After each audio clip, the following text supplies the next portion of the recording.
जय स्वामी नारायण। सबसे पहले मैं दीपावली के इस पावन पर्व पर आप सभी को दीपावली की बहुत बहुत शुभकामनाएं देता हूं।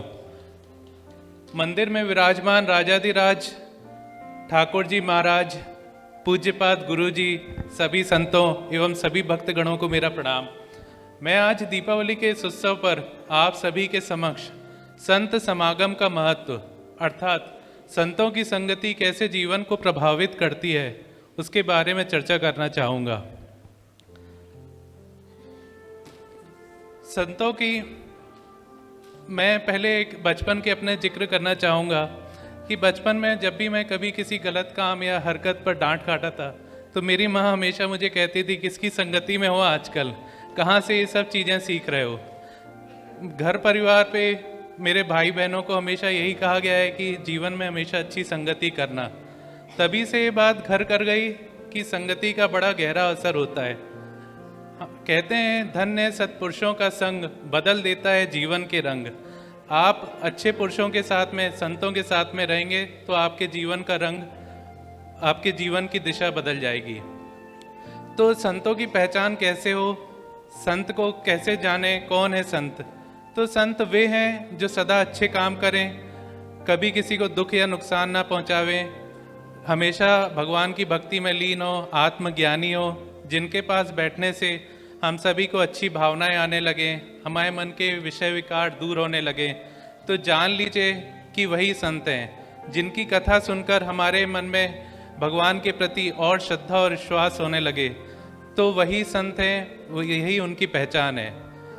ये हुई संत और उनकी पहचान। अब आगे चलते हैं और बात करते हैं संतों की संगति का असर।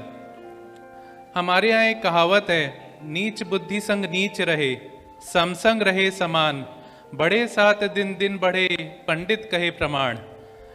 कहने का अर्थ यह है इधर पर कि अच्छी और बुरी संगति का प्रभाव उसी के अनुसार जीवन पर पड़ता है। अगर हम अच्छे लोगों के साथ में रहेंगे तो हमारे बुद्धि और विवेक का विकास उसी तरह होगा, और अगर हम किसी गलत संगत में जाते हैं तो हमारी जीवन की दिशा भी उसी तरह गलत दिशा में जाती है। तो इसीलिए हमारे पूर्वजों ने संगति का, अच्छी संगति का जीवन में बहुत उपयोग है, बहुत महत्व है के बारे में कहा है, और उसे ही जीवन में सुख प्राप्त करने के लिए श्रेष्ठ कहा गया है। संतों की संगति पारस मणि के समान होती है। हम सभी जानते हैं पारस मणि कैसे होती है। कहते हैं लोहे को अगर पारस मणि के साथ में रख दिया जाए तो लोहा भी सोना बन जाता है। ठीक उसी तरह अगर एक साधारण मनुष्य साधु संतों की संगति में आ जाए तो वह भी अपने जीवन को महान और सुगंधित बना सकता है। कबीरदास जी का एक दोहा मैं आपको सुनाना चाहूँगा। कबीरदास जी कहते हैं, कबीर संगत साधु की निष्फल कभी ना होए, ऐसी चंदन वासना नीम न कहे कोई। तो कबीरदास जी कहते हैं इधर पर कि साधु संतों की संगत कभी निष्फल नहीं होती है। ठीक उसी प्रकार जैसे चंदन को अगर नीम में लगा दिया जाए तो नीम का पेड़ भी चंदन की तरह सुगंधित हो जाता है। ठीक उसी तरह अगर एक साधारण मनुष्य को साधु संतों की संगत मिल जाए तो वह भी अपने जीवन को कल्याणकारी और प्रगतिशील बना सकता है और उसी तरह महान भी बना सकता है। तो यह हुई संगति का असर। अब बात करते हैं सत्संग का महत्व। सत्संग, मैं एक छोटी सी आप लोग को कहानी सुनाता हूँ। हम सभी गुरु वशिष्ठ जी और विश्वामित्र जी के बारे में तो जानते ही हैं। एक बार दोनों महर्षियों में इस बात पर वाद विवाद हो गया कि तपस्या और सत्संग में कौन श्रेष्ठ है। तो जो गुरु वशिष्ठ जी थे उनका झुकाव सत्संग की तरफ था, और जो गुरु विश्वामित्र जी थे उनका झुकाव, क्योंकि वो तपस्वी थे, वो तपस्या को ही श्रेष्ठ मानते थे। जब वाद विवाद का कोई वह निर्णय नहीं ले सके तो उन्होंने डिसाइड किया, चलो हम किसी तीसरे व्यक्ति के पास चलते हैं और उससे ही निर्णय करवाते हैं। तो वे भगवान शेषनाग जी के पास गए। भगवान शेषनाग जी के सामने उनने सारी बातें रखी। कहते हैं भगवान शेषनाग जी हमारी इस पृथ्वी को अपने सिर पर धारण करे हुए हैं। भगवान शेषनाग जी उनकी बातें सुनते हैं और कहते हैं कि देखिए, मेरे सिर पर तो इस पृथ्वी का बोझ है, अगर आप में से कोई एक इस पृथ्वी को थोड़ी देर धारण कर सके अपने सिर पर तो मैं कुछ सोच सकूं और निर्णय ले सकूं। तो विश्वामित्र जी इसको सुनते ही अपने 10,000 वर्ष की तपस्या के फल को भेंट करते हुए पृथ्वी को उठाने की चेष्टा करते हैं, परंतु पृथ्वी को जैसे ही वो हाथ लगाते हैं तो पृथ्वी डगमगाने लगती है और हिलने लगती है। तो तभी शेषनाग जी को आना पड़ता है और फिर से पृथ्वी को संभालना पड़ता है। फिर बारी आती है जब विश्वामित्र जी नहीं उठा पाते हैं तो वशिष्ठ जी जाते हैं। वशिष्ठ जी अपने सत्संग के आधे क्षण के फल को समर्पित करते हुए पृथ्वी को उठाने की चेष्टा करते हैं और वह आसानी से अपने सिर पर पृथ्वी को धारण कर लेते हैं। कुछ समय बीत जाने पर जब भगवान शेषनाग जी से कुछ निर्णय नहीं आता है तो लोग भगवान से पूछते हैं, भगवान आपने कुछ निर्णय नहीं दिया अभी तक।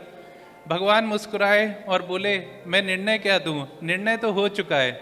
वो दोनों आश्चर्यचकित भगवान की तरफ देखे। तब भगवान ने उनको समझाया कि जिसने भी इस पृथ्वी को आसानी से उठा लिया है उसी की बात सत्य है। तो अर्थात देखिए सत्संग का कितना महत्व है।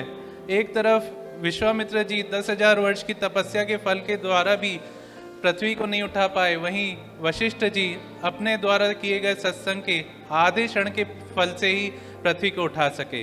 तो यह है संगत का, सत्संग का महत्व। अब बात करते हैं कि हमें पता है भगवान, हम जो भी चीज़ पाते हैं वो भगवान की कृपा से ही होती है। ठीक उसी तरह सत्संग, संतों का संग भी मिलना एक भगवान की कृपा है। मैं आप सभी को तुलसीदास जी द्वारा रचित रामचरितमानस का एक प्रसंग सुनाता हूँ। जब हनुमान जी लंका जाते हैं और विभीषण जी से मिलते हैं और विभीषण जी से सारी जानकारी सीता माता के बारे में जानकर जब वह निकलते हैं तो विभीषण जी हनुमान जी से कहते हैं, अब मोहि भा भरोस हनुमंता, बिनु हरि कृपा मिलहि नहीं संता। विभीषण जी हनुमान जी से कहते हैं कि हनुमान जी अब मुझे पूर्ण भरोसा हो गया है कि बिना हरि कृपा के हमें संत नहीं मिलते हैं। आज मैं भी इसको सौभाग्यशाली मानता हूँ, भाग्यशाली मानता हूँ हम सभी को कि हमको अमेरिका जैसे देश में ऐसा सुंदर लोया धाम मंदिर मिला है और उससे भी बड़ी कृपा हमको ऐसे पूजनीय गुरु जी संतों का लाभ मिला है। मैं ये मानता हूँ कि हम जितना ज़्यादा से ज़्यादा संतों के संग में उनके छत्र छाया पे रहेंगे, उनका आशीर्वाद ग्रहण करेंगे, जितनी ज़्यादा से ज़्यादा उनकी कथा सुनेंगे, हम अपने जीवन को उसी तरह महान और कल्याणकारी बना पाएंगे। इसी के साथ मैं अपने शब्दों को विराम देता हूँ। आशा करता हूँ मैं अपनी बात आप सभी के समक्ष रख पाया हूँ। जय स्वामीनारायण। मेरे द्वारा किसी गलती को क्षमा करें। जय स्वामीनारायण।